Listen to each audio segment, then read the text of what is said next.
举办了凯城这个创意青年创意这个竞赛哦，所以那个小雨老师这边其实有邀请了评审好来到我们这个课堂上面。那今天这个讲座其实我觉得非常特别哦，就是我们的这个评审呢，他之前就有参加过。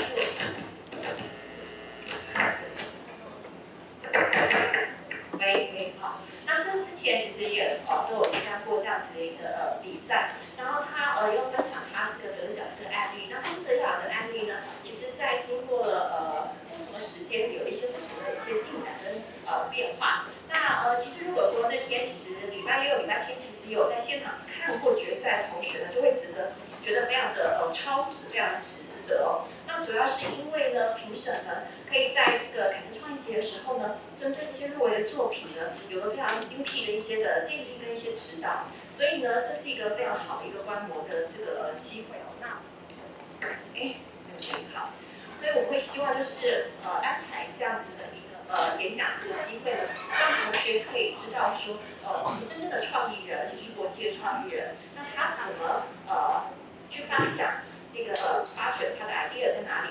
那我们怎么去达到它的应用跟扩散？好，那这个是我们在学资讯访问其实一个非常重要的一个地方。我们的作品其实不是只是做给我们自己看，把它收起来就好。那你怎么去发挥你真正的影响力？好，找到一个对的主题，发现问题，然后提出想法跟解决的这个办法，然后想办法去影响更多人。那我觉得这个其实是非常重要的一个信念哦。好，那所以。太好了 ，OK， 好，那所以我们会希望就是等一下那个同学们呢，就是听完这个演讲，那希望你们有问题的话，可以先把它记录下来，好，记录下来。那等一下呢，会有中英文非常感谢我们小刘老师，他会帮同学做一些这个翻译哦，就是同学不用怕听不懂。那你就算等一下有问题。那你不会用英文问没有关系，你就用中文说。好，我会翻译给这个评审。那我觉得这个部分就是你要好好把握这个机会。好，那尽量有什么问题要尽量问，那你才可以学习到东西。好，那我们呢要来欢迎我们的评审哦。那我们评审是 Toby。Hi guys。大家好。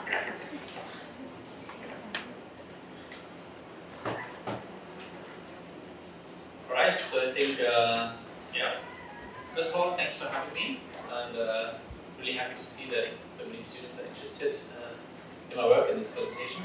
I think, Jacqueline, you're doing some, let's say, simultaneous translation? Okay. Alright, so when Jacqueline asked me to do a presentation for the students, I was wondering what would be an interesting topic to talk about. And yeah, me. I don't have a big memory yet. 首先就是很高兴来到这里，那很高兴有那么多同学有兴趣来这里。那当我们邀请他的时候，他就是有点好奇，就是大家想要听什么。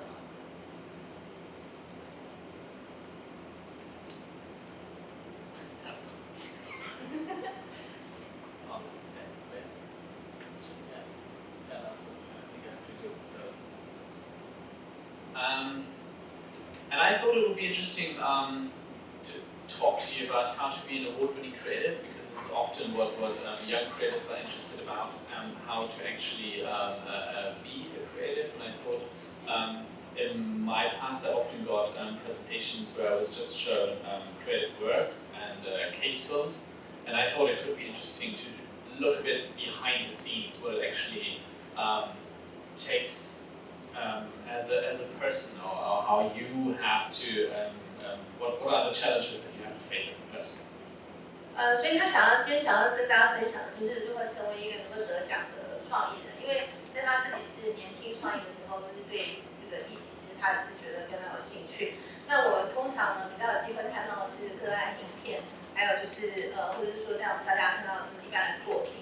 那今天呢就是要利用这个机会，就是带领大家就是走到这些东西的幕后，就是什么样的一个就是作品，它背后有什么故事，是怎么样让它成功的。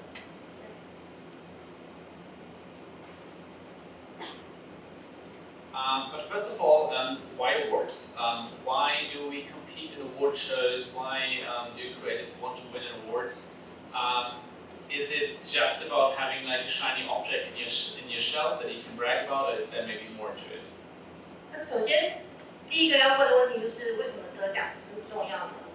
那为什么大家都会想要得奖呢？得奖重点并不是因为我想要拿到一个闪亮亮的奖座。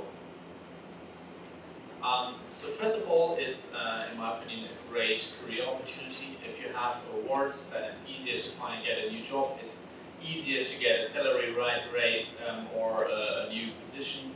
So a lot of the success that I made in my career was built on the foundation of awards. 因为得奖其实对一个创意人的这种职涯是非常重要的。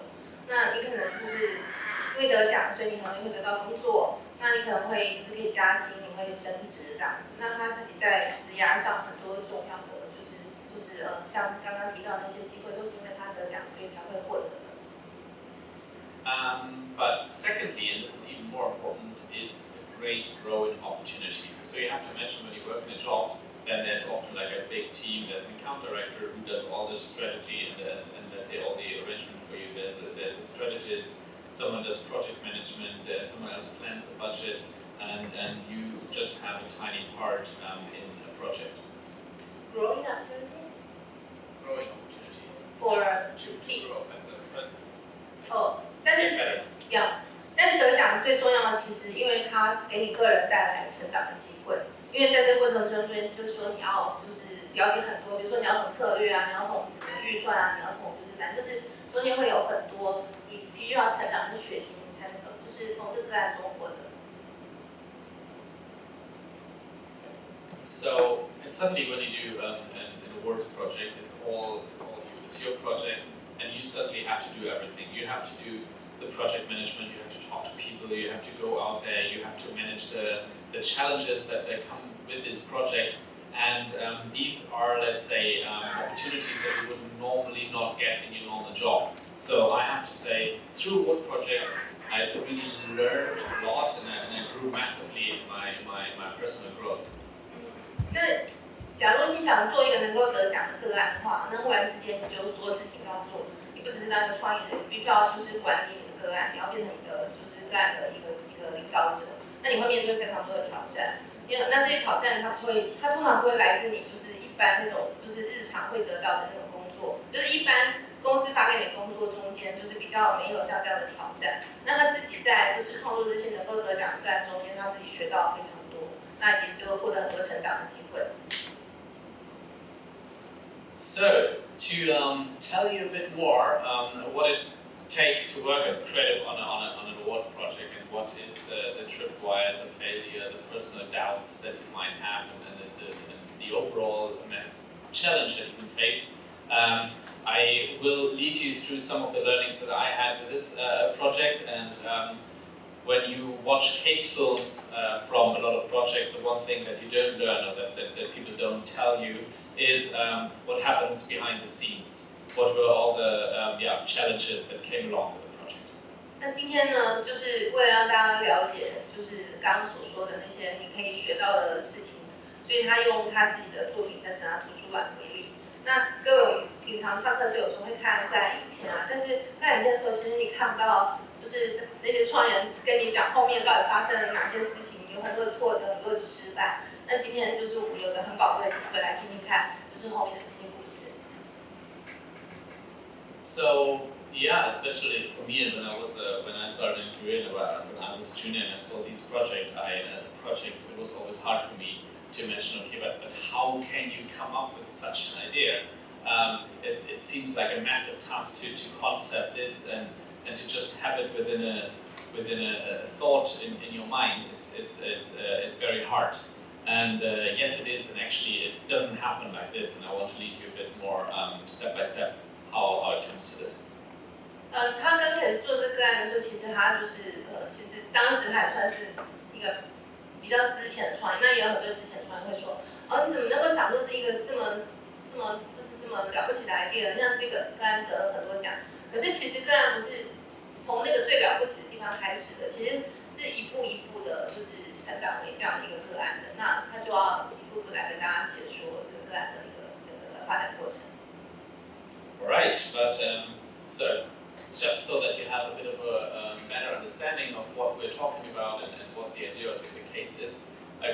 case film that sums up and wraps up the whole campaign and what we did and some of the results. 那有些同学已经看过这个案的这个个案影片了，但是为了让各位更好的了解，就是这个个案的种种，那我们先还是再重新看一次个案影片。Right? Fit up. Whoa! Yes. What a build, dude. Who's this? What can get young people this excited about press freedom? Reporters Without Borders presents an uncensored library. Millions of young people grow up in countries with online censorship, but Minecraft, one of the biggest games in the world, is freely accessible, but other media is blocked. Acclaimed independent journalists publish their censored articles as uncensored books directly in Minecraft. We found some people about the very political situation in the world. Block by block, a giant library was built, a digital monument for press freedom. And for the first time ever, the game became a loophole to bypass censorship. On World Day Against Cyber Censorship, the library opened its doors along with a campaign highlighting the purpose behind the project. And big gaming influencers picked it up. So those articles get transposed into books that are readable in Minecraft. I've seen some wild and crazy things in this game, but this one might actually take the cake. Today we're looking at the uncensored library, and it took the community by storm. Holy crap！ Reaching millions of gamers, many from countries with censorship. 一看就抄到图书馆之后，我自己还 COVID-19 press censorship, they had an entire hallway, but the library went beyond the game and made the news all over the world. It even became an educational tool in schools and universities. And donations for Reporters Without Borders went through the roof. The library will stay open, and more uncensored articles are being added to give young people a powerful tool to fight oppression. The truth. The only real way of fighting censorship is sharing and spreading what is being censored.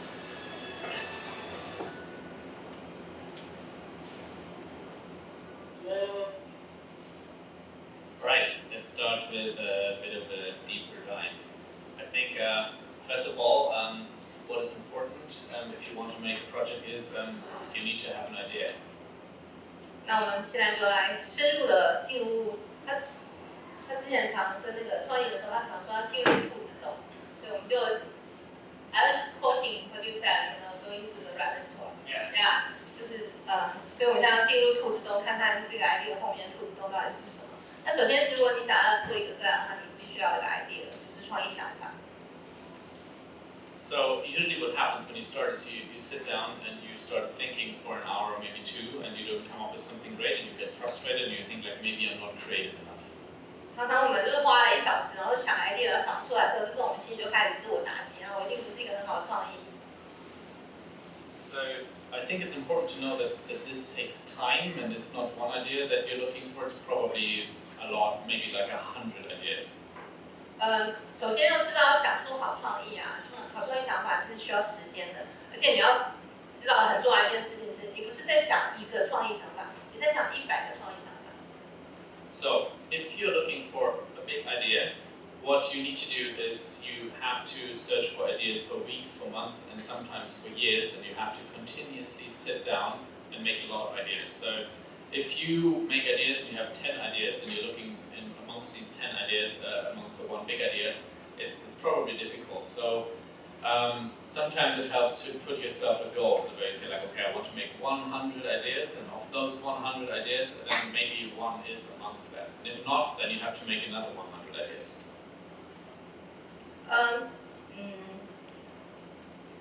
如果你想要想到一个很棒的创意的话，那是你想要想好几周、好几月，甚至就是好几年。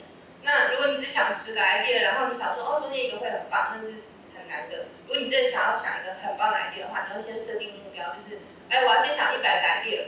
那如果这100个 idea 中都没有一个很棒的 idea 的话，你当然要再想100个 idea。So with me, it was I think for 4 years, I kept presenting award ideas and I kept doing new ideas, and a lot of them failed and I had a lot of, let's say, backlashes, and at some point I thought maybe I'm not creative enough to do something creative, and I thought it's probably about, let's say, it needs someone who really is a creative genius to do something creative, and I'm just not good enough.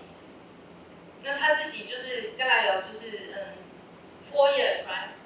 那4 years yeah。他自己花了大概4年，就是进行刚刚跟大家说的这个过程。在这个过程中间，他也是碰到很多失败，然后他也会自己想说啊，有时候他会想说我不够有创意，我没办法，应该是有个创意天才才能想出那么好的创意，我大概是不行吧的。So yes, please keep trying. 但重要的是，各位就是请一再的努力。And then when you saw the case film, when you saw the live, and you saw this idea, and you have the feeling I could not come up with such an idea, or this is like this big idea. How can you have such an idea? Well, I can encourage you. You don't. You don't come up with such an idea. You come up with a very small idea, and this was actually the very first idea chart of the Uncensored Library. It was just like 3 pictures and 1 sentence. 我们在想创业的时候啊，就是我们看那些很厉害的作品，然后我们常会想，啊，我没有办法想出这么棒的创意，然后，可是事实就是我们在英文常会说 big idea 就是一个很棒的创意，或是一个很具有发展性主导的创意。但是事实上，你不是一刚开始就想出一个那么完整的创意，事实上一刚开始你就会想象成自己很理想的创意。这个就是白城堂图书馆一刚开始的时候的那个小小的创意，就是大家看一下，就是 in-game news， 然后那个用。Using computer game to bypass censorship， 这就是他一刚开始这3张图，然后还有他一刚开始的创意就是长这样，就是要在游戏里面的，就是游戏里面新闻来到游戏里面，然后如何利用那个就是电脑游戏，然后去绕过审查，这就是一刚开始的时候的 idea。Yes.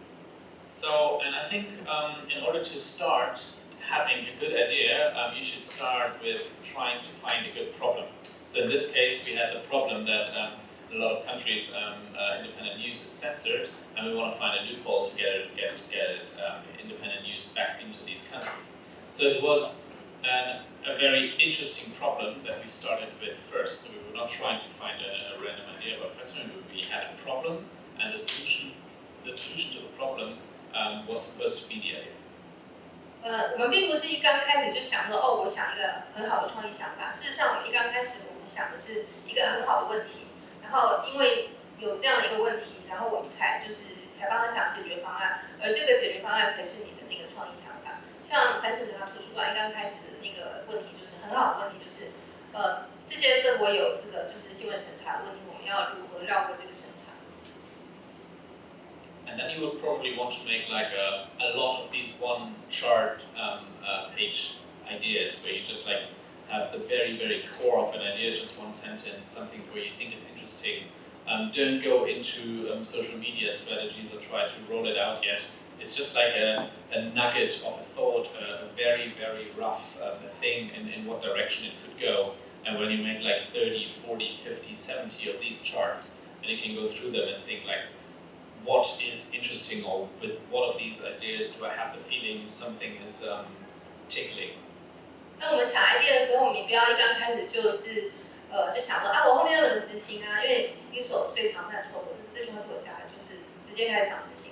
你看他一刚开始，其实他要你建议你做的是，就是说像刚刚这样的一张，现在你看到这张图，你要想很多很多，做很多很多像这样的一张图，这样就是它只有一句话，它只有一个核心的思考，然后不要就是可能要做30到40个，甚至跟像刚刚他讲，就是说叫你做100个，然后之后如果不行的话再做100个这样。对，就是要大量的去想这样的创意，不要一刚开始就想我们要怎么要去社群媒体执行啊这样，而是大家就是参考这张图，你的核心创意是什么？你要用一句话把它说出来。So yeah, bottom line about idea finding is it's less about being a brilliant mastermind that can have a great idea after the 5th try. It's more about quantity and really sticking with it and making a lot of ideas. This is probably one of the mistakes that I did as a young creative. I was making 10 ideas and I thought amongst this now needs to be a good idea. And often I thought like, okay, maybe I'm not creative enough to find a good one, but try to make a lot. 所以呢，关于就是寻找创意的这个过程中间啊，最重要的就是不要再想说哦，我试了第5次，然后我就会想出一个超级厉害的创意这样。一刚开始量是非常重要的。那年轻的创意人常犯的错误就是啊，我想10个啊，里面一定有一个很棒啊，那这个没有很棒，那我就是没有创意。Right, and here we come to the next very important part about being a creative. It's failure. And you will have a lot of failures before you manage to create one good ideas. I actually had a lot of creative ideas that almost made it, that almost got produced, and then they got killed, or a lot of the ideas that never made it past the presentation stage. 那在你的这个创意的，就是职业的中间啊，就是这个过程中，你会遇到非常非常多次的失败。那自己呢，托比自己就常常就是遭遇过非常多次，很多他很棒的 idea 呢，几乎都要执行了，但是又被杀掉了，或者说根本从来就没有机会执行。And this is probably something that a lot of young creatives struggle with a lot in the beginning, when you really have to deal with the fact that probably about 99% of your work is for the trash. Because if you make 100 ideas and only one can make it, then all of the rest goes straight to the trash. 就是年轻创业人要理解到的一个，就是人生那种事实，就是99%你的 idea 100个中有99个都会进到垃圾桶这样，对，这就是一个你要知道的事实。So yeah, don't be afraid of failure, because failure is a huge and one of the most important parts of being a creative. 不要害怕失败，因为失败就是要从一个成功创业人中间，就是最重要的一个特质，就是不要害怕失败，但是就是你一定会经历很多次的失败。For example, for the Ensemble Library, there's also a lot of little failures within the project. We tried to make statues of journalists within the game. It was a big part of the design that we had. We wanted, on the way to the library, we wanted to have these statues of the journalists that we featured. And yeah, it was a big failure. They never made it. 比如说像白城达图书馆中间啊，他们经历了非常多次不同的失败。那其中有一个最大的失败，花很多时间，然后去做，但是没有成功。就是本来是他们想要在白城达图书馆那个宏大的花园里面放很多那个，就是里面其实大家有进去过看的话知道，就是他有介绍一个记者，那里面在那些图片的方式，其实刚开始他们想要放这些记者的塑像，他们也花了很多时间去打造，最后就是一个巨大的失败。Second, very important thing that I've learned, and I think that is important to know, is having a can-do attitude.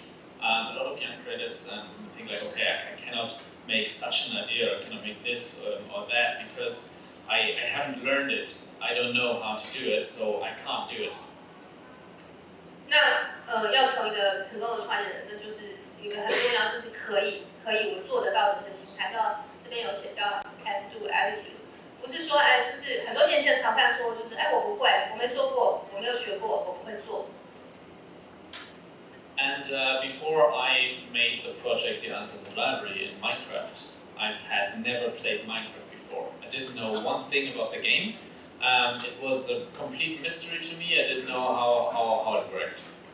其实白城他图书馆虽然是在那个 Minecraft 里面，可是他想这个 idea 之前，他从来就没有玩过 Minecraft。But I somehow thought maybe I can learn it, maybe I can figure it out. And I sold the idea first, and I thought we can do it. And only afterwards, I was sitting down playing Minecraft and trying to find out what the game is about, to become better at understanding the game, and then also to be able to create the concept for the project. 那就是，但是他就是有想到，可能我们可以就是利用 Minecraft 来执行这个 idea。那他想到这个想法之后，他花了整整1个月的时间，就每天都在玩那个 Minecraft， 这样他才得以能够发展出最后的这个创意概念。So yeah, before you make an idea, and if you make a creative and unexpected project, it's often so good because it hasn't been done before. So it's often then hard to, let's say, to know everything about the project. So I would encourage you to focus on the opportunity to learn things and not about all the things that you might not know about and that are scary. 如果你做出来的东西啊，就是从来没有被做过，就以前没有人做到过，那当然它会是很新的。但是如果是这样的一个大家都没想到，就是可以这样做的一个就是这样的想法，那一定会获得很高的评价。所以他特别鼓励大家，就是说，当你看到一个你不会的东西的时候啊，就是你要看到的是它的机会，他学习的机会，而不是说啊，这个我没做过，然后我做不到的。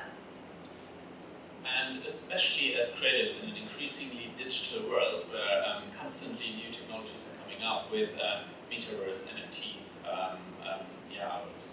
some virtual environments, AI, chatbots, and there's so many things happening every year that you will constantly have to figure out new things in your work and really have this attitude of, let's say, using new technologies or unknown challenges to bring your projects to life. 特别是在像就是越来越数位化的这个世界啊，你会遇到很多东西。像大家平常应该就是听到什么 NFT 啊，然后那个虚拟世界啊、AI 啊，然后就是机器人啊，那就是大家要有这种就是我可以学，然后我可以学会，可以利用它来做我想做的事的这种心态。So yeah, the Anselm's Library, for example, was this massive planning and structure process. This is like how it looked when we were trying to build it. You can see it was like a huge mess, a whole lot of blocks, and yeah, it was very scary to figure everything out. But yeah, we got help, and in the end, it all worked out. But it was a lot of trial and error in between. 那像大家后来看到，就是像这个是过程中间在打造百审查图书馆中间呢，就是一些过程的图片。那百审查图书馆后来发展成一个非常宏大的一个就是计划，非常多的人参与，那非常多不同专业参与在里面。他用了大量的打造他的那个就是专款，对。但是他们后来就是也不能说很幸运，他等下会解说就是如何找到那些人，就是帮他们把它打造出来。但是就是过程中重要的就是说，其实你要做一个很大的计划，然后你就是要学很多东西，那你可能也要获得很多帮助。这样，总而言之就是要有一个正确的心态。And I think probably one of the most important advice I would have for you guys is perseverance. I have been working in advertising agencies for quite a while now, and the one thing that is always around in advertising agencies is good ideas. There's always like 10, 15, 20 good ideas where everybody says they have great potential, but a lot of them never make it. 他觉得其实啊，在那个创意的这个职业，或者说以创意人为人生目标的这些各位要理解到，最重要的一件事情啊，其实是它这个字你们可以把它好好记下来，叫毅力。就是像他们在广告公司里面啊，其实他们有好多 idea， 就是从来就不会发生。为什么？因为推动的人他没有足够的毅力去把它推动出来。And one of the main reasons why they don't make it is because creatives didn't push hard enough. There was someone telling them the idea didn't work, or there wasn't enough budget, or maybe there wasn't enough time, or not enough capacities. There's always like 100 reasons why an idea cannot be made, or there is a problem, or why it would be dead. 那为什么那些 idea 虽然很棒，但是从来就没办法发生呢？就是因为就是主导的人，就是那个创意人，他没有就是他没有尽最大的努力去推动。可能别人跟他讲说这个应该不行吧，或者说没有钱给你，或者说没有人给你，然后呢，就是他就放弃了。总而言之，失败的理由百种，就是要失败就是非常容易的，你必须要真的想要把它做出来。And right after we had the idea if you remember, the Anselm's Library, the first idea was not a library, it was not a Minecraft idea. The very first idea was a computer game idea. So doing something with a computer game in a collaboration. And after we had this idea, it was immediately dead because someone said, if you want to do something with a computer game, you have to collaborate with a game publisher, and a game publisher would never do something that is illegal in these countries. 大家刚刚可能记得，就是来审查图书馆刚开始的 idea 并不是一个在 Minecraft 的 idea， 而是一个电玩的 idea， 如何把那个就是新闻报道加到电玩里面。这个 idea 一生出来就死掉，因为就有人说那个要跟电玩的话，就是要在电玩里面开发一个 idea， 那就要跟那个就是电玩的那个游戏厂商合作，没有任何一个游戏厂商会支持，就就是在任何市场内就是一个非法的 idea， 所以当时那个 idea 就死了。But we kept pushing, we kind of like wanted to find out a way, and we did a lot of research and researched about a whole lot of different computer games. What games are out there? What possibilities are there? Is there maybe like a way to work with a computer game to somehow publish information in a computer game that would where it would not be necessary to work together with a game publisher and basically just like do our own thing. And only then we found Minecraft, and only then the idea of the library happened. 但是呢，他们没有放弃，他们就是继续努力，然后一直不停地进行调查，他们去找就是，那有没有办法可以绕过这个问题呢？有没有任何一个电玩游戏，它就是能够把这些资讯放进去，然后它不需要跟这些游戏厂商合作呢？就是因为这样子一直不停的努力，然后寻找机会，最后他们才找到就是 Minecraft 这个解决方案。So, yeah, if you have a good idea, I don't know of any great award-winning idea that was not at least dead once in the process. A lot of them were actually dead several times, and it took then creatives that were not brilliant creative minds, but basically just like very persistent, persevere creatives who just pushed a lot and tried to revive it again and again and again. 他就是如果说你觉得你自己想要一个好的 idea， 事实上他像他就他所知，很多就是几乎没有一个得奖的那个创意想法，就后来得奖的，几乎没有一个不止死一次，而且并不是某个创意天才让那个就是才能够执行那个 idea， 事实上是某个有毅力的人，然后一直拼命努力，然后最后才让那个好的创意想法得以实现。You missed a lot.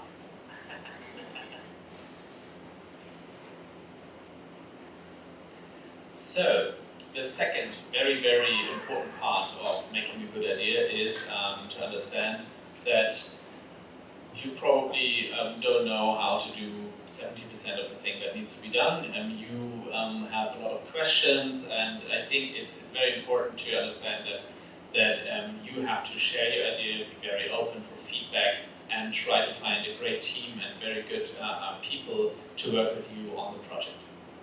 那另外一个很重要的事情是你必须要就是能够组建你自己的团队，因为你想要做的一个专案中，你可能有70%的事情你都不知道怎么做，那你会有非常非常多的问题。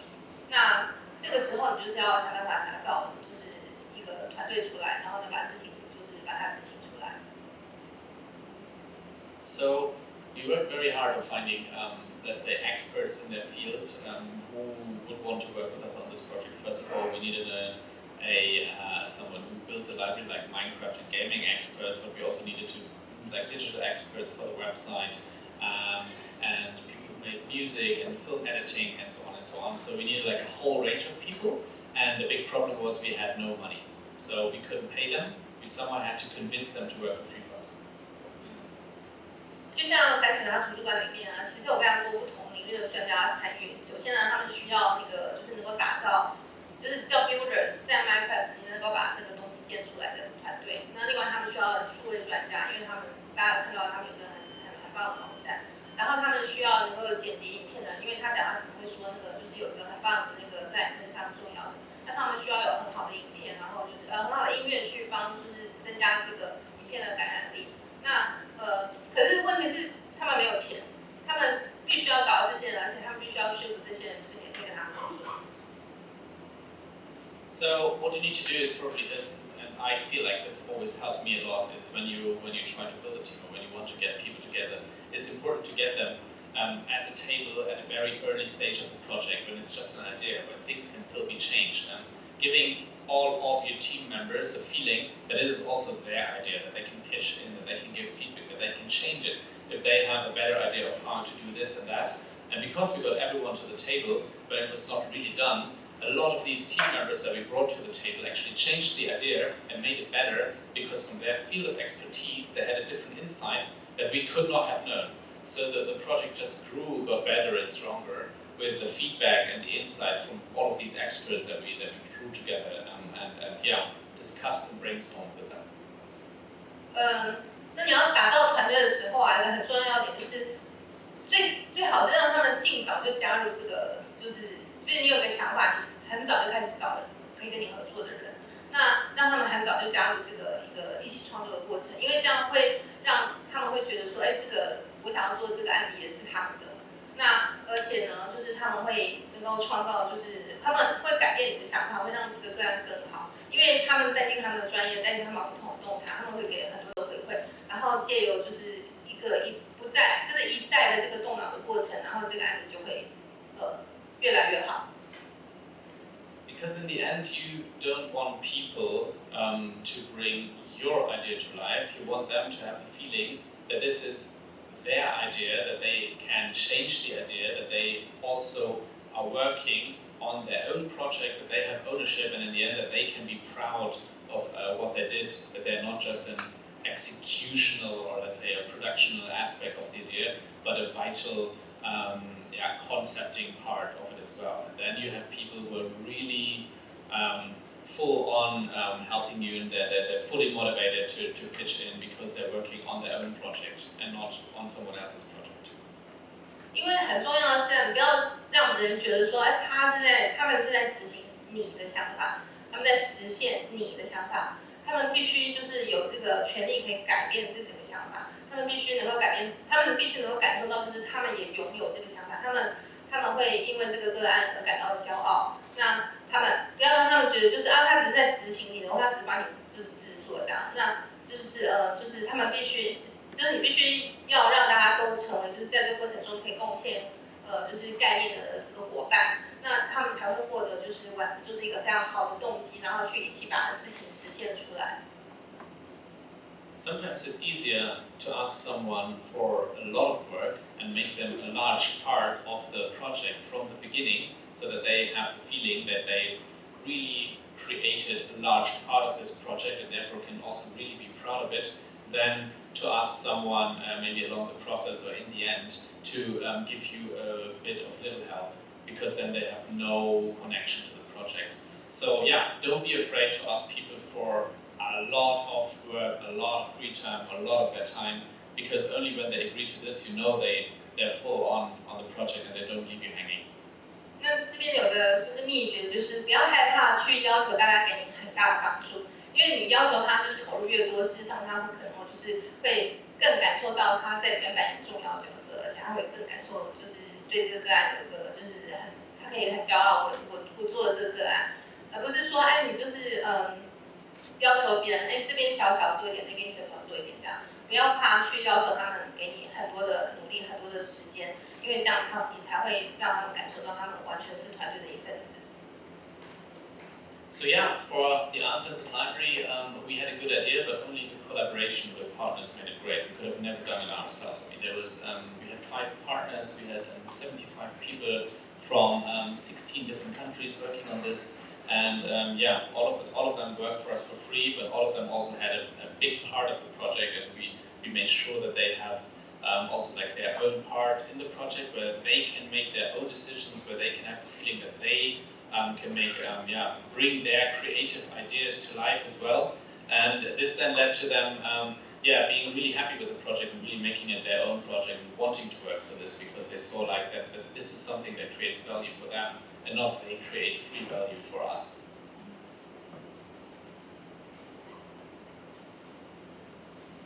大家可以看一下那个，就是上面有写，就是说这个案子最后就是有5个主要的就是伙伴公司，然后中间有75个人，同时6个国家的参与。那其实100%就是合作人都是远端合作的。那在这边的要点就是说，刚开始他们有一个还不错的 idea， 就是一个 good idea， 可是就是因为这个合作，就是才会让这个 idea 变成一个很棒的一个计划。那重点就是刚刚有一再的提到，就是你要让所有参与的人呢，就是都觉得就是他们是可以实现自己的想法，然后呢，他们不是就是只是在帮你做，他们这件事情对他们也是有价值的。Next very important thing is make it bigger. Every project is scalable. It can be small, it can be big, it can be huge. And for example, for the Answers Library, I think the only reason why it works so well is because we tried to make it as big as possible. We wanted to make it like huge. 那另外一个要点就是搞得越大越好。那我们在那个就是我们专业上面，我们常听到规模化是非常非常重要的。那你在创造你的想法的时候，就是不要自我设限，你要试着让它搞得越大越好，要让它尽可能越大越好。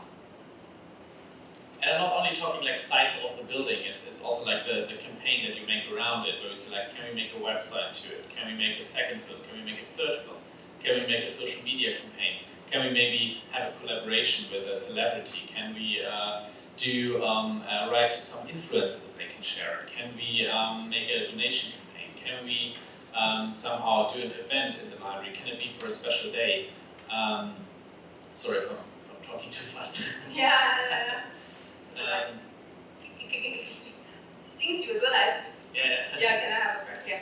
OK， 那我们讲的那个越大越好啊，它不是只说那个图书馆的规模建得越大越好，事实上你就要去想说如何是延伸和扩展你个案。比如说，我们可不可以帮他做一个网站呢？我们能不能就是让他就是在那个社群媒体上呢？然后我们可不可以找名人加持呢？我们可不可以请影响者分享我们的个案呢？我们可不可以把它也同时就让大家可以捐钱呢？我们是不是可以办活动呢？我们是不是可以就是挑一个特殊的就是日子一个时机来，就是更扩大它的效应呢？这样。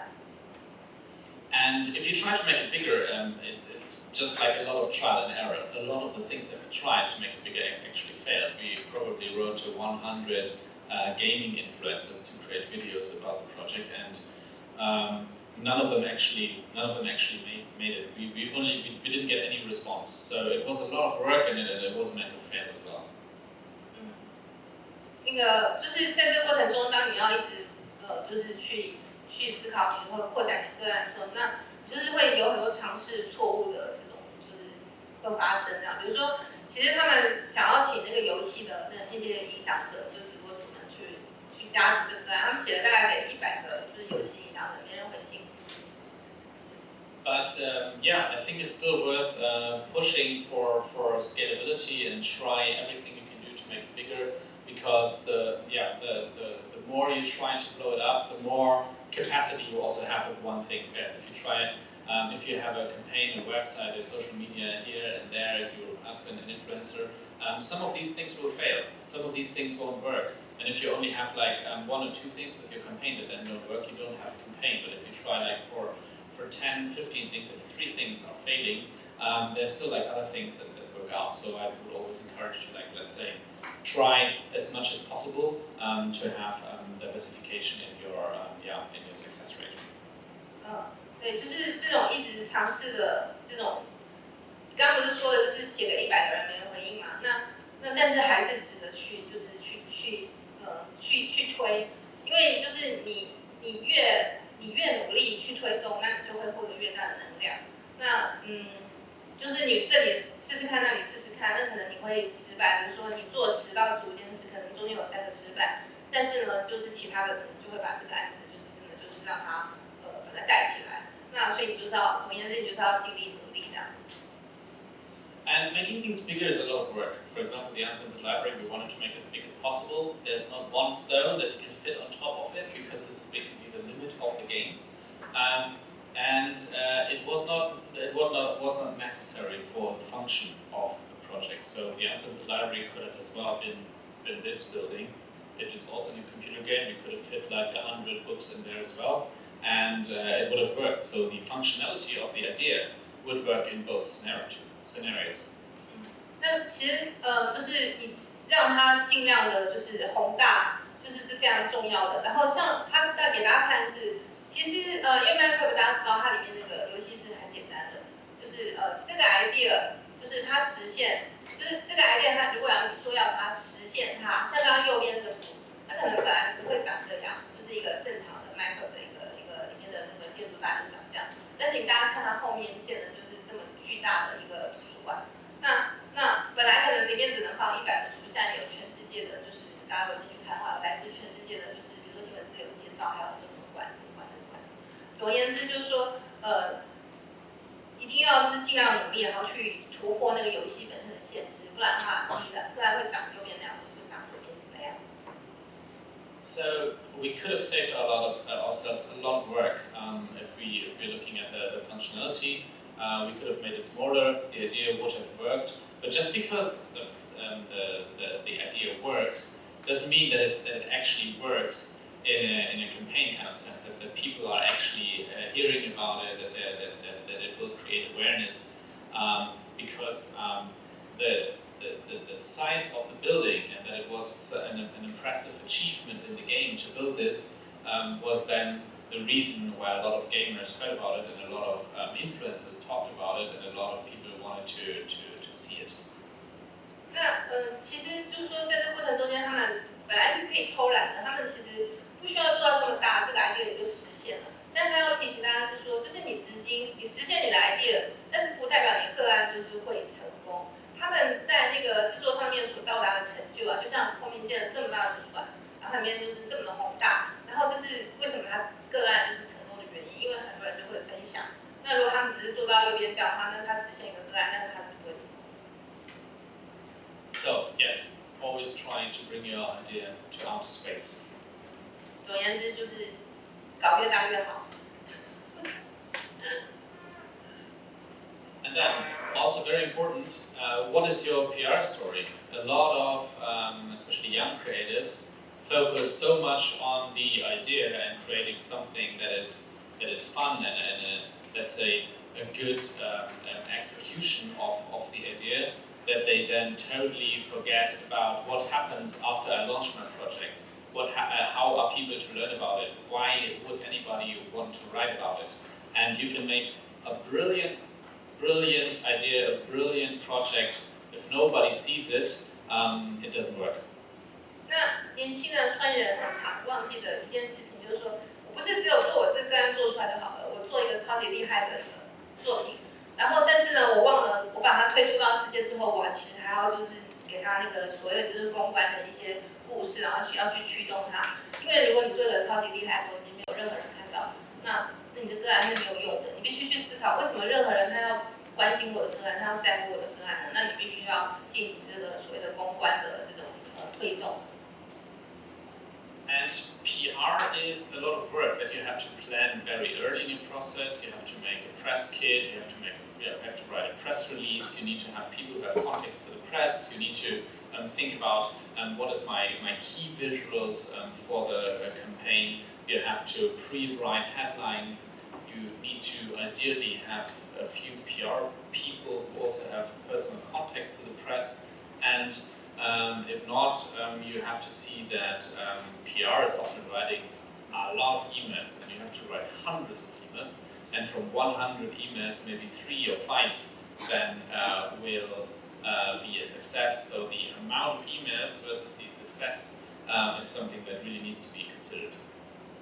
那 PR 当然是另外一个就是很多的工作。刚刚说创意有很多工作 ，PR 这边也有很多工作，而且你必须很早就要开始，你很早就要开始准备你这个媒体包，那你的新闻稿，那你的这个主视觉会是什么？还有你要预先就是它的新闻的标题会是什么？那还有就是你要预先去打造媒体的关系。那可能你就是写了100个 email， 最后3个5个会回应你这样。And to write a good PR email, you really have to put your project in a very catchy, very good presentation that makes it very clear, why is this newsworthy? Why does this have newsworthiness? Why is this a great story that someone would write about, and make it very, very quick to understand for someone that has no time to make sure they understand why this is a great project. And yeah, we invested a lot of time to make a very quick to understand but visual, impressive email with the information, and then we just wrote to a whole lot of people to maybe please write about this. 那在就是推动要帮你的个案进行这个 PR 的这个推动的时候呢，那你要去思考，就是说，我要写什么样的标题才能够引人注意？我要如何好好的呈现我的个案？我的个案的新闻价值在哪里？为何有人那么忙的人，没时间的人，他如何可以很快了解他的价值？然后为什么还要就是帮我就是写这篇新闻报道？为什么他是一个很好的个案？那就是就是你必须花很多的时间跟努力来做这样的准备。About 2 weeks to 1 month before the launch of the project, our main focus was PR. So the main work was just preparing the PR, talking to people, preparing presentations, sending emails with embargoes to really make sure that it's been seen. 在个案推出的至少2周，或者1个月之前，其实当时的努力都是花在那个 PR， 就是公关上面，就是你要除了准备前面所说的这些材料包，然后要尽量去找就是愿意听你讲的人，就是去跟他解说这个个案的这个就是像前面讲的，就是它为什么很重要。那这些就是在个案推出前就要开始做的努力。And so in the end, if you want to have CNN, BBC, or The Guardian write about you, a lot of people might say, okay, that was you got lucky, or this was a nice coincidence. But please keep in mind, it is actually very hard work. 就是如果你是真的可以让你的个案获得 CNN、BBC 和英国卫报报道的，但是那真的不是运气，就是它如果真的有发生，那它可能就是有偶然的成分，就是你做了些努力，不见得一定会有这些成果。但是你如果想要获得这些成果，你必须要做这些努力。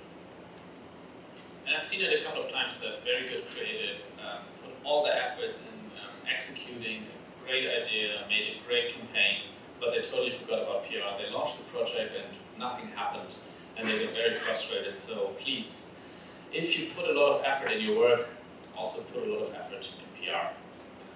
他自己就亲眼看到，就是有很多很棒的创意人，其实他们花了很多的时间，然后去执行出一个超级厉害的创意，但是他们完全忘记做后面 PR 这一块，结果就是没人注意，也没有任何事情发生，这是非常非常悲惨的。所以各位，就是他就是非常慎重的，就是再度的劝诫各位，就是不要忘记，其实 PR 是非常非常重要，不要觉得创意人就是做那个创意个案出来就好，其实后面你要做很多很多的事情，然后去让大家看到它。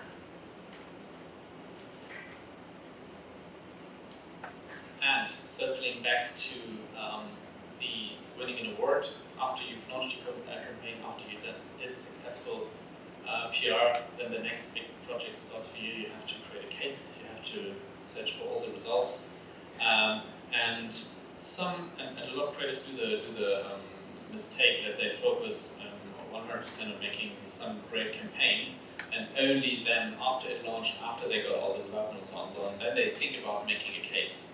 And sometimes they then realize that the data and the information and some of the stuff that they need for producing a good case, they didn't produce in the campaign, and they forgot about it earlier. 这个很重要，就是说你在做一个个案的时候，事实上你一早就要开始思考，我最后呈现给比如说媒体跟大众是长什么样子。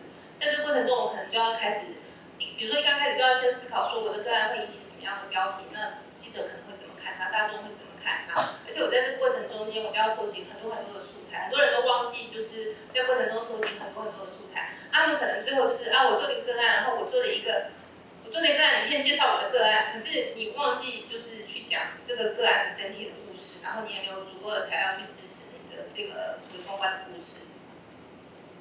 So I think it's very important that you keep in mind that you are not making a campaign. That you are making a campaign for a case, and that you're not making a case about a campaign. And this is why when I'm making a campaign, like to write the case film before I produce the campaign, because then I know what are all the parts that I need in the case, what is the story that I want to tell in the case, and I know what is the parts that I have to produce with the case, with the campaign, so that my case looks good. 所以说就是刚刚上面讲的，就是说你不是做一个个案然后结束，你是要告诉大家你这个个案的整体的故事到底是什么。所以他甚至会在就是执行这个个案之前，就会先想好个案影片会长什么样子，然后呢，就是甚至在个案推出之前，个案影片其实就已经成型了，因为你必须很清楚，不是我做了一个什么个案，就是说我这个个案我想做的到底是什么，我整个个案的故事是什么。For example, for the Uncensored Library, we were writing the case film, and then when you write a case film, at some point you also have to think about results. So you try to come up with some result numbers that would make a point to the case. So what is some numbers that we would need in order for that we would say that the case was a success? And so, for example, we wanted to point out that this campaign also generated donations because it was for an NGO. This is basically like what keeps an NGO alive, donations. So it was a very important one for us. 就像白纸堂图书馆里面啊，就因为如果你一开始就想好就是个案影片要怎么做，这个时候你一定会有一个时效的思考，因为你需要这些数字去支持你的效果。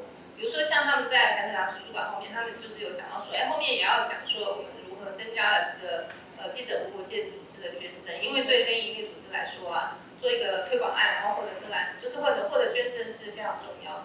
那所以说，其实个案影片它是一个很好的工具，去帮助你思考你整个个案的故事，你是如何证明它的价值。But in order to get donations, you have to make it part of the campaign. So we had to make a donation section on the website. We need to create some assets for social media where you have to call to action for people, hey, please donate. And you also need to call Reporters Without Borders and tell them, hey, it would be important for us that we knew if this creates some donations, and therefore you need to track the donations up front. So before the campaign starts, I need to track how many donations do we get in a normal month, and then if the donations increased after the launch of the campaign. This is something you cannot decide after you launch the campaign. You have to do these things before the campaign, otherwise you don't have the results of the case. 以刚刚讲的捐赠为例啊，就是说，我想到说，我的时效中间应该包括就是这个记者无国界组织收到的捐赠。那我一刚开始的时候，我在网站上我就要有一个捐赠机制嘛。那或者说我们在社群媒体上，我们就要有一个行动召唤。而且我们一刚开始就要跟客户讲说，请记者无国界组织，你们这边请你们帮我们一刚开始就要就是要追踪我的捐赠。你现在我们还没推出之前，你的捐赠是多少？那我们推出之后，你的捐赠增加了多少？如果你一开始就没有准备这些的话，那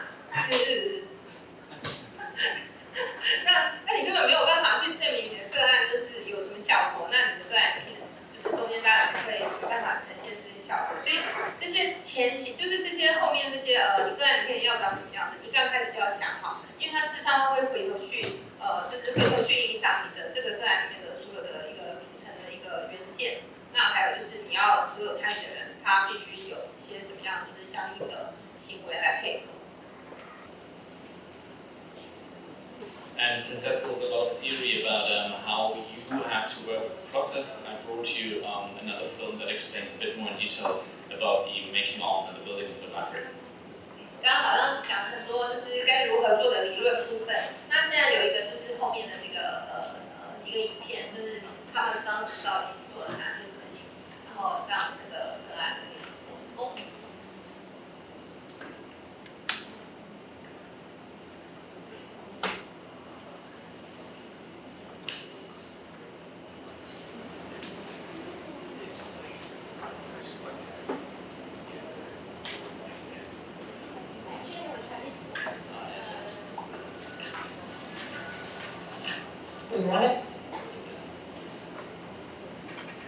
Look at this place, dude. Look at this place. I don't understand how you put together and build like this.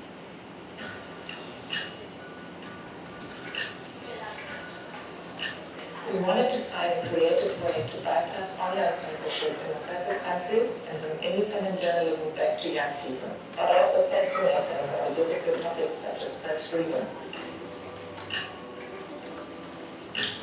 Minecraft is the perfect platform for a project like this. The game has 126 million monthly players. It's accessible everywhere, and players can build their own worlds with Lego-like blocks. This allowed Reporters Without Borders to use Minecraft books that can be freely written to republish articles from censored journalists in a huge virtual library. The challenge was to build an impressive and fun gameplay experience that would interest a demanding gaming community. It needed to be a bold use of Minecraft to engage a young audience with such a political topic.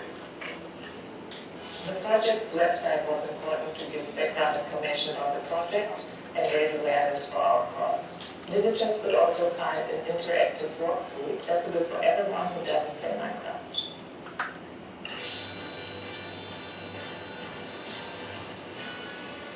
Not something I would have thought about, but pretty incredible use of Minecraft's in-game resources.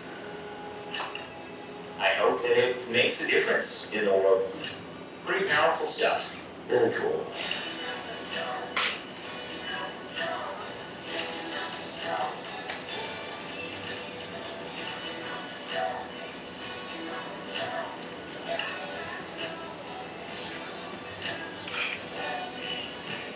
We need to give young people back the human right to access information.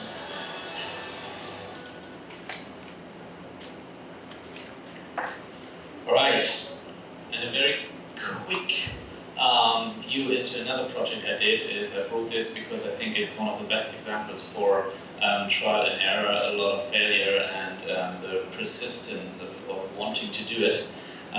Let's have a quick view into the case room so that you know what it is about.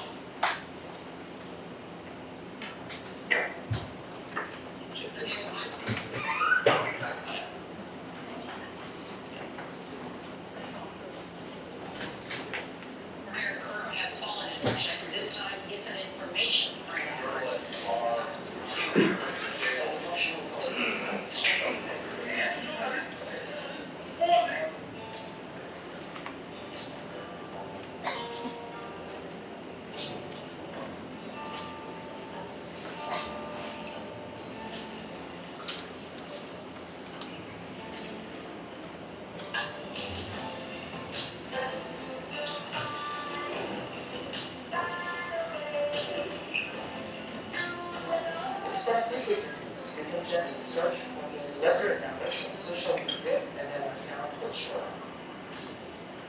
The government can send a removal request to the network to remove our account, but before they succeed, we can open a new account using new numbers.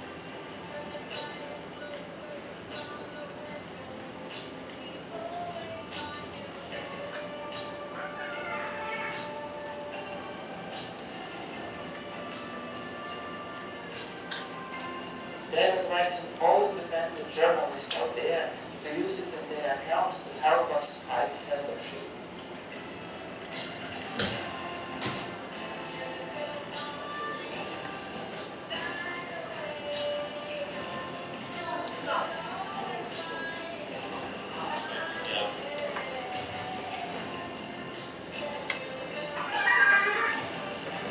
For the first time, we uploaded articles directly onto the blockchain to make them resistant to censorship.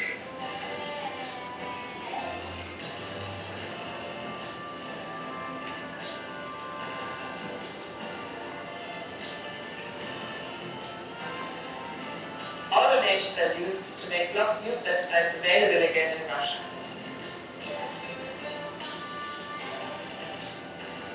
Access to information is a fundamental human right, and we all need to fight for it.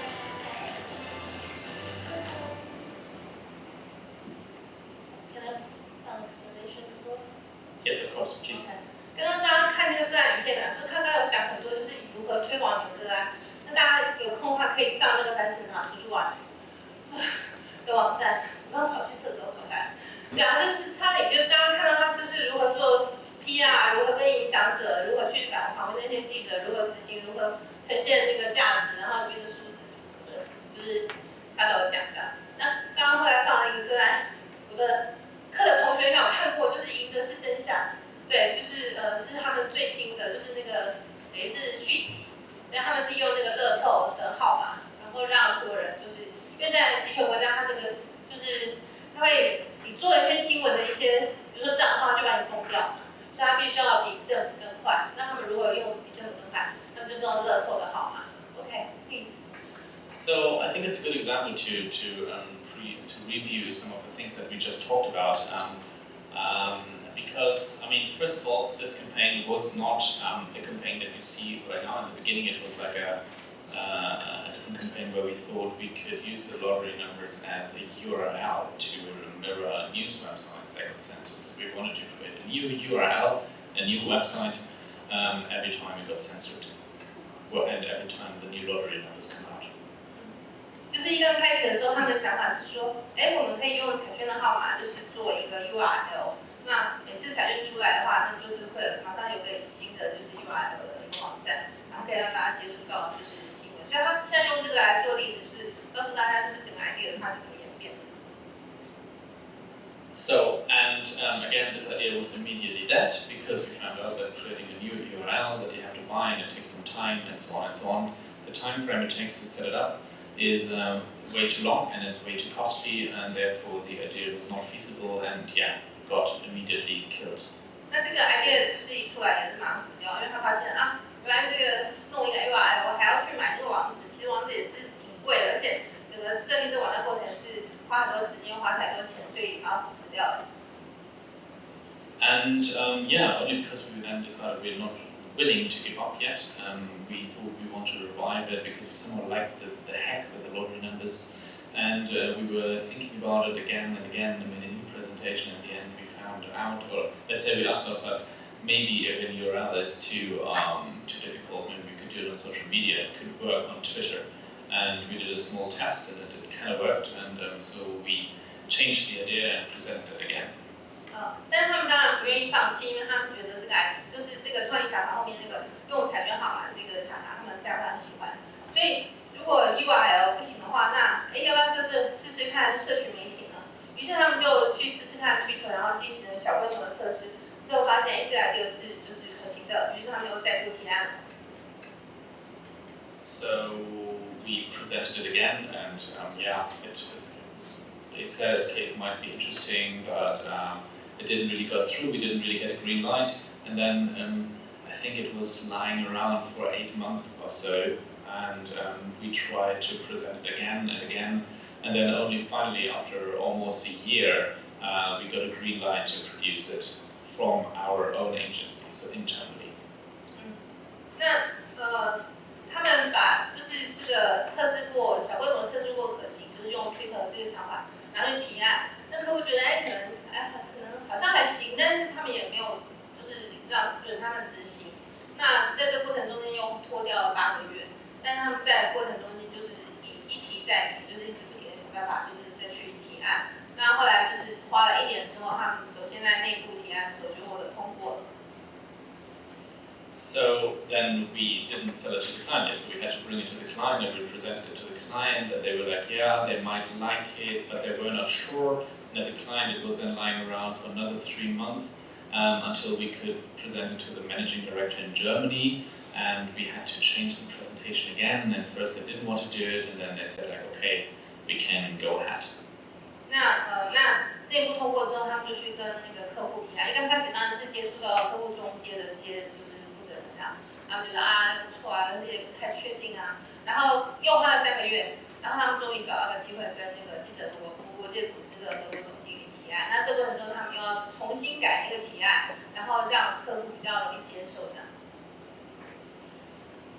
And then we had to present the idea to the client in France, and they didn't want to do it, and the idea was dead again. 然后他们因为记者国际组织，它名字就法文嘛，所以上面的客户在法国，所以他们又必须跟德国提完案之后去跟法国那提案，又死掉了。So at that time we should have probably given up, but we said, okay, let's make another presentation and explain it in a different way, and maybe try to highlight how they could make donations with it, and then make an even bigger and better looking presentation and try to present it to the France client again. 对，但是他们还是没有放弃，他们就又继续在从不同的角度去修改这个提案的方式，比如说让客户感觉到这个可能可以让很多人捐钱，然后这个案子会就是如何就是它规模会如何就是变得更大这样，然后再又跟法国这边提案这样。And then it took another 3 presentations in France until they started, so they decided to go ahead with it. So we started producing the idea, and then 2 weeks before the launch, the client decided again, okay, it's too risky for us, we don't want to do it, we want to kill it. And it was dead for, I lost count at some point, I think like 5-7 times or so. Yeah. 然后他们又花了3次，就是去跟法国那边提案，然后最后客户觉得好吧，那我们就执行吧。结果到了预定推出前2星期，然后客户觉得不行，这好像有风险太大了，我们还是不要做好了这样。对。So we made another presentation, even bigger, even better, and tried to explain again and again why this could be interesting and important. We were even looking for different NGOs and tried to do it with another client and had a backup plan and and said, we really want to do it no matter what. And in the end, they gave way and we produced it. And yeah, it was one of the most successful donation campaigns in the history. This is got somewhat over 50,000 euros for them. So in the end, afterwards, they were quite happy. But I think the only reason, and this is, I think, a good example for sticking with your idea and pushing for it, because yeah, this was said so many times that I lost count, and the only reason why it's here is because we didn't give up and we kept pushing. And I think this is something that you should really, yeah, and it should encourage you to know that ideas are often not about yeah, brilliant creatives, but often about those creatives who are unwilling to give up. 那这时候他们都已经数不清提了多少次案。那总而言之呢，他们甚至当时都已经就是去找备案，就是因为他们不管怎样，他们都很想要执行，他们甚至就是去找另外的，就是可能就是也适合执行这个案子的那个非营利组织这样。然后，但最后客户终于就是让他们执行了，这是那个记者无国界组织所有推广案中史上最成功的。好像他讲的是什么？50,000，就是5万欧元，就是反正就是帮他们获得很多的捐赠这样。那这是一个就是他自己以自己亲身做的案子为例，就是说，其实这个案子啊，它不是一个某一个天才，然后他天纵英才要把它做出来。他之所以能够做出来，就是有一个人，他就是有一些创业人，他们不愿意放弃，他们一直坚持下去，他非常有毅力，所以这个案子才会终于可以实现。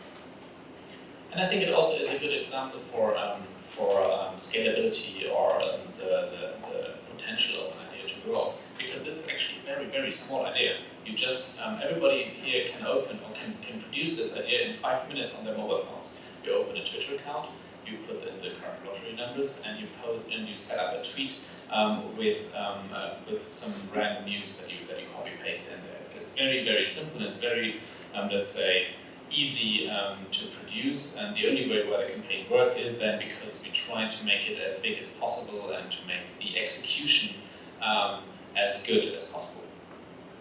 那这也是另外一个个案，就是为什么你要把它弄得越大越好？因为事实上，你说这个个案它是非常容易执行，你也可以执行，任何人5分钟内都可以开一个，用手机就可以开一个推特账号，然后你可以贴一些就是新闻上去，那这案子也就执行了。但是它会成功的原因是因为他们就是后面就是做了很大的努力，让它可以规模变得会影响力，会是更多人看到，就是他刚刚所说的那些什么公关的这些就是支持，让它越大越好，所以这个案子才会发挥它的影响力。So we had a custom-made song produced for this. We produced videos for the campaign to explain the mechanic. We made a social media campaign for the idea, and on top we made a separate donations campaign. We created a website. We had interviews with all the journalists. We created a new technology where we minted articles directly onto the blockchain so that they could not be censored anymore. And of course, again, we did a huge PR effort. At some point, there was more PR people working on the campaign than creators. I think for the last 2 weeks, there was 10 people doing PR on this.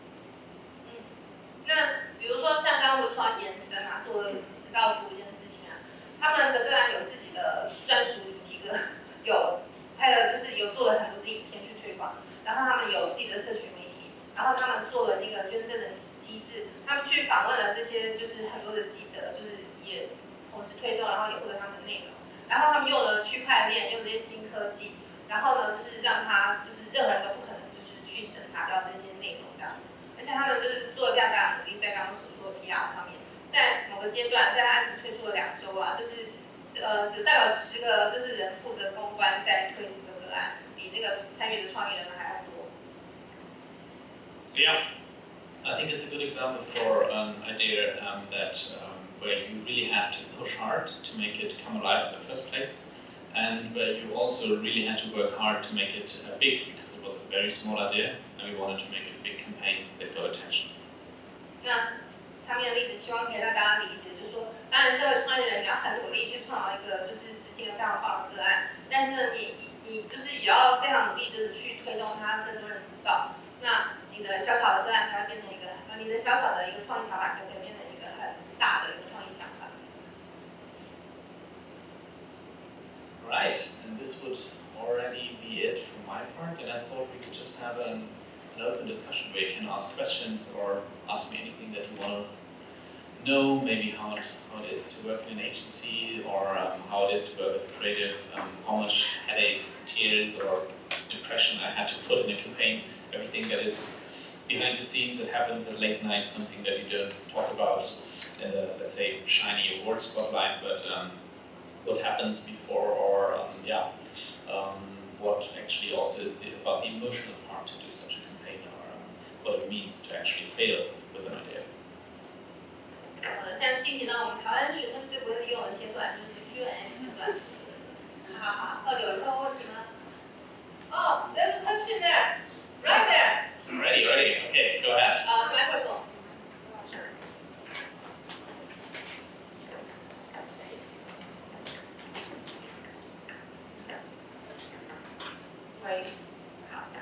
I'll go directly in English and then I'll do Chinese later.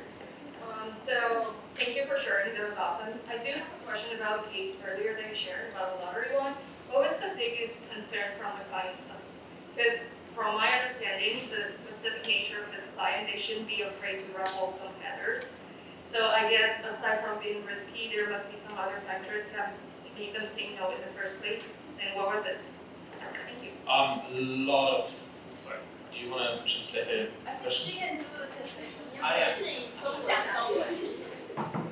对，我刚刚想要问的是，前面在分享那个乐透的那个 case 的时候，因为有说就是经历了非常多不同的版本的修正 present 给客户，那到底为什么客户在一开始的时候会 say no？ 就是客户最大的担心，还有他拒绝的原因是什么？因为我们知道这个客户的本质，他应该是不怕得罪集权的，所以到底为什么会需要这么多轮的更改？我对这个原因有点好奇。Multiple reasons. I think one of the first main reasons was that they didn't want to do a campaign that is works with lottery, because they said they don't want to support gambling, and we really had to try hard to explain to them that this has nothing to do with gambling. We're just using the lotteries. 刚刚不是问说客户到底为什么一直在那，就是觉得很风险，然后那有许多原因。第一个原因是因为客户不想要支持彩券，他们觉得彩券就是赌博。然后我们要一直跟客户说明说，我们不是在支持赌博，我们是在运用了彩券这个平台。So yeah, part of the job was to explain them that you don't have to play the lottery in order to get the results, but you can just basically this was part of the hack that the governments actually distribute the current lottery numbers on the government-owned state TV. So we could say that basically the government actually helps us with their media to fight their own censorship. 他们要跟客户说，这个不用买彩券就可以参加这个，就可以进入这个个案上，所以并不是在支持买彩券，而是在就是害这个系统，这个彩券的系统，因为彩券都是国家经营的嘛，所以国家不但不会审查你的这个就是自由媒体的这个连接，反而还会帮你推广呢，这样。Alright, hope that answers the question. Any more questions? That can you introduce yourself? Is it from here or? Okay, I'm not a student. Yeah. Both positions, and I'm already working in an agency. Okay, so yeah, thank you. Right. Question over there.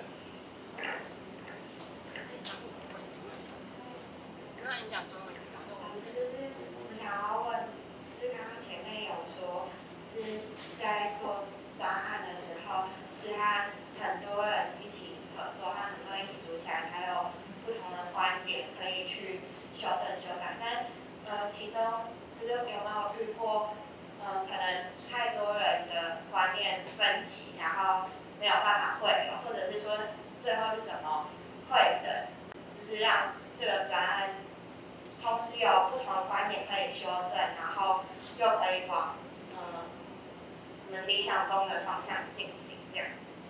谢谢。You mentioned that a variety, different partners contributing different point of view and actually push the campaign forward. Have you ever experienced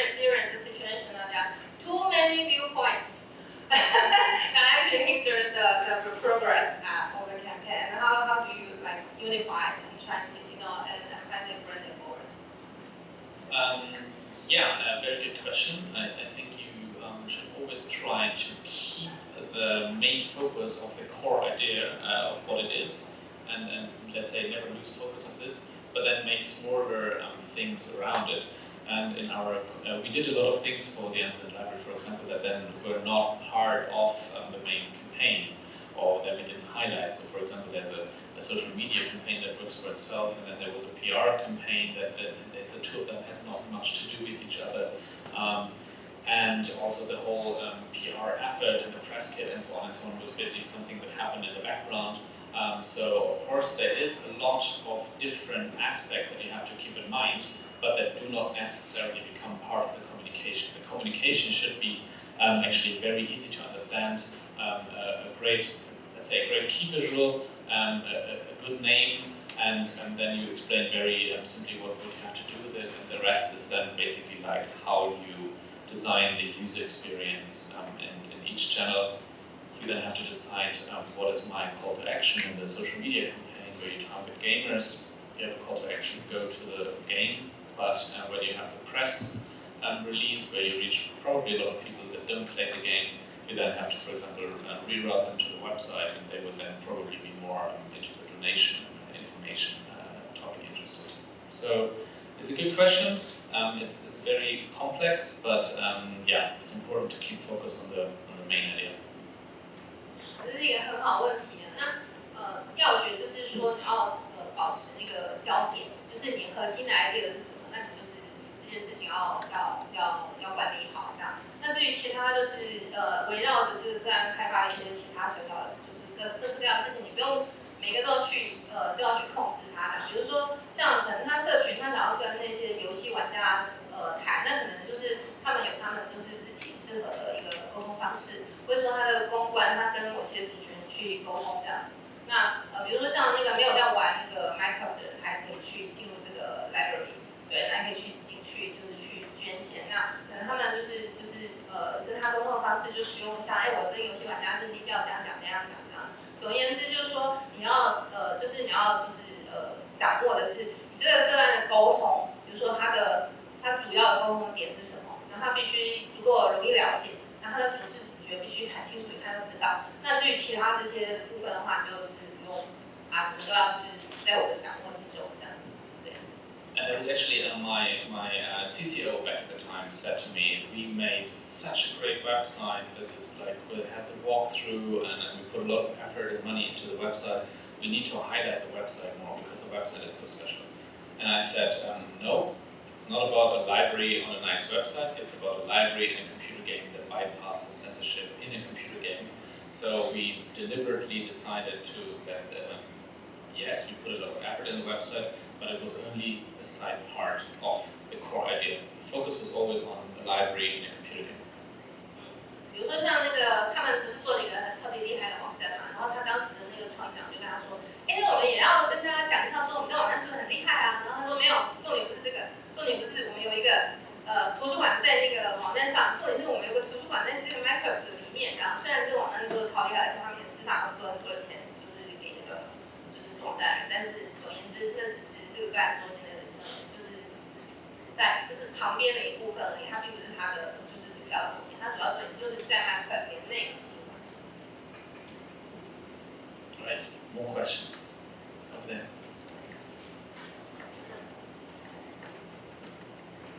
Really creating history. I never heard students in Taiwan asking for that's a good record. I'm a field question and I'm trying to speak English. And the first one is, as you mentioned that the ideas you have been dying for many times to reject by many people, and how you think that this idea is deserved to do it, to continue with, as the uncensored library and the other path. This is my first question. And next question is about as you mentioned that you think that as a creative individual, it's important that you have a can-do attitude and others. I'm wondering that which one is you think that the most important characteristic Right? Chinese, okay. 第一个是，就是他刚说他的个案就有被拒绝很多次，然后我想要问，就是他为什么觉得这个个案是值得继续下去的？然后第二个是他刚说一个创意人有很多的特征，然后我想要知道哪一个是他觉得重要的。然后我还有2个问题，可以。Third question: How do you know that an idea is worth to survive? Yeah, often it's mainly a feeling of yourself, but then you can also always ask creative directors or executive creative directors. Often it's interesting to ask other people who have an outside view.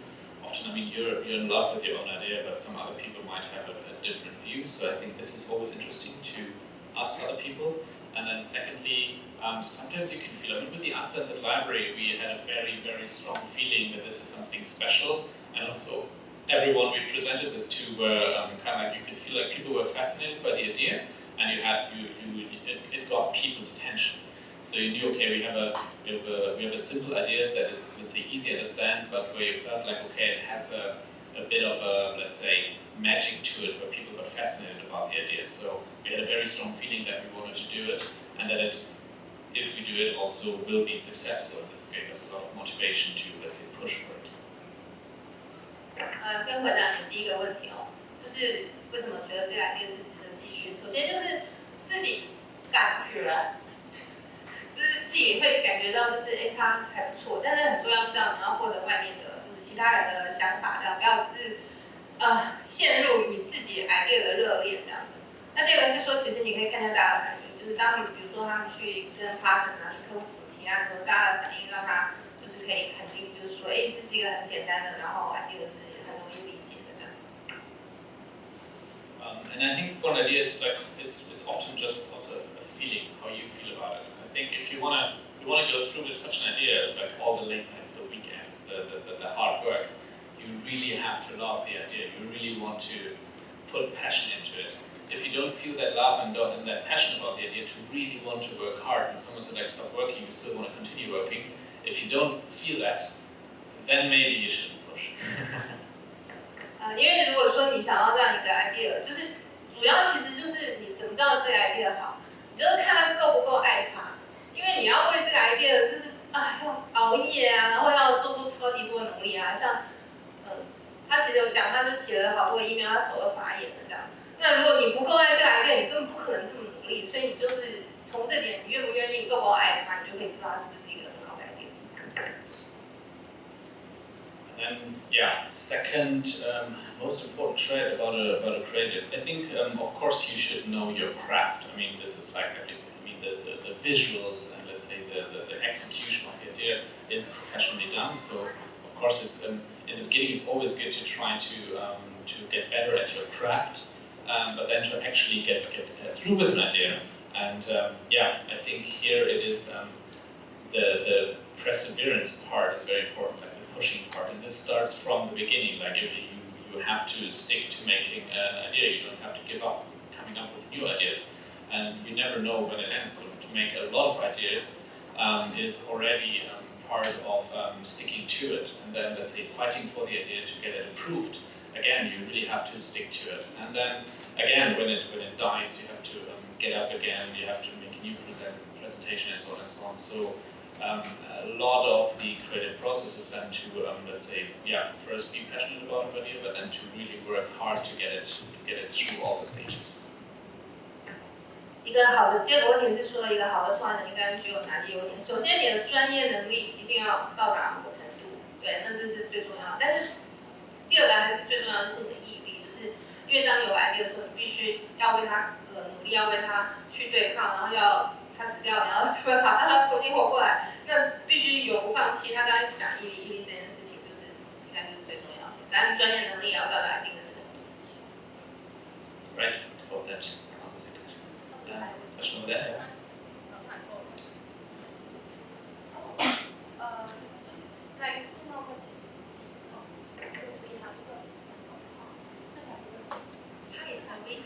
I have two questions. One is what made you motivate to make this project? And the second Sorry, question, motivated. Okay, yeah. And the second question is you for the project to, and then you create the idea of, is it for contest, then you create the idea, or you have the idea first, then you compete,对不起，我还是用中文好了，是为了要参赛才说出这个 idea， 还是先有 idea 然后才参赛？对。第一个问题是什么动力让你做出这个比赛跟提案？这个提案。Okay. First question is what motivates you that you push forward and went through with the Central Library, this project. And second one is did you have this idea first or did you? 先要参赛才做出这个想法。Because you want to participate in awards and win awards, or because you come up with an idea. First question, what motivates me to do this project? I think when you are a creative person and you have the opportunity to work on a great, creative project, it immediately creates like a fascination and you want to work on it. So I think with this project I felt like that it is an interesting medium. So computer game, like a lot of people play for fun. It's fun to work with it. I have the feeling that it is a fun user experience. And also, yeah, we have the feeling that it is a great way to show creativity in an unseen new way. So it wasn't like a normal campaign like making a choreograph, like making a social media post or making another film, but it was something that really used creativity in an unseen new way, and I think this creates great motivation. So you kind of like want to test yourself. 首先是来自创意本身的那个驱动力，就是说，他们觉得这个 idea 很有趣，然后呢，他有个机会去做一个有趣的 idea， 它不是一般就是无聊的 idea 这样，那就是主要是这个 idea 本身它非常有趣，它可以就是创造很多那个创意上的机会，所以这个是它最主要的一个驱动的力量。And the second idea, it's a bit of both. So when you work in an agency and you have an agency that doesn't compete in awards at all, it doesn't really make sense to come up with such an idea because it takes a lot of time, effort. They have to give you the resources. They also have to give you some budget. If an agency does not want to enter awards, then you also don't get the support and the budget to go through with it. And to do it totally alone in your free time is also not really possible. So first of all, you need the environment to do it, but then it's not a mandatory where someone says like you have to do something for awards. It's also a bit of let's say your free own ambition where you decide for yourself, I want to let's say work for this NGO or work on that problem or on this, where you can try for yourself. And then it's also awards is also let's say credit, or let's say how you can pay your partners. If you approach a company like Media Monks, who are also an award agency, they're also interested in getting award points to rise in a creative ranking, and through a high point in a creative ranking get invites to new pitches. So winning awards means new business, means more money for them. And this is why when you tell them we have a project which is promising to win awards, they work for free for you because they get a value out of it in awards. And if you enter a project like this in 16 categories, that costs 20,000 euros. And if you pay this, it is value that they also get for free. 其实他觉得这个还是牵涉到环境嘛。首先是代理商，我在什么样的公司工作。如果你进去一家公司，他完全不想参加那个创意奖的话，那他不会给你需要的资源，不会给你一点点的预算，他不会给你支持。那你自己一个人想要做出这样的一个这样的一个个案，那是不太可能的。对，所以这个环境是很重要。当然，另外一个就是他其实个人就是要有一个愿景、热情还有野心，就是我想要做这样的事情。对，然后至于说公司为什么会想要就是去参加创意奖，因为事实上这对他们的生意是很重要，因为他们去参加创意奖，然后他们去得奖，然后他们在那个就是因为现在就是比如说像凯腾创节有什么创意公司排序啊什么的，那如果他在得奖的话，他会有到几点，然后他们会算那个一个奖的一个几点，然后就有个排序。那你在这个排行榜上比较在前面的话，就会受邀去参加那种比稿，那他就有机会去获得就是新的生意，或者新的生意就会赚钱。对，这是为什么就是公司会支持就是去参加创意奖。那比如说像他说像那个凯城图书馆，他们在凯城创意奖带了报名报了16个奖，那其实就已经是20万欧元了，但对20万欧元，2万欧元对。但是为什么公司愿意做呢？就归根究底就是对他的生意有好处，所以他们会就是鼓励就是公司内的这个创业人。那这个创业人因为他有愿景，所以他就会去把握这样的机会。Right. I think that should be answered.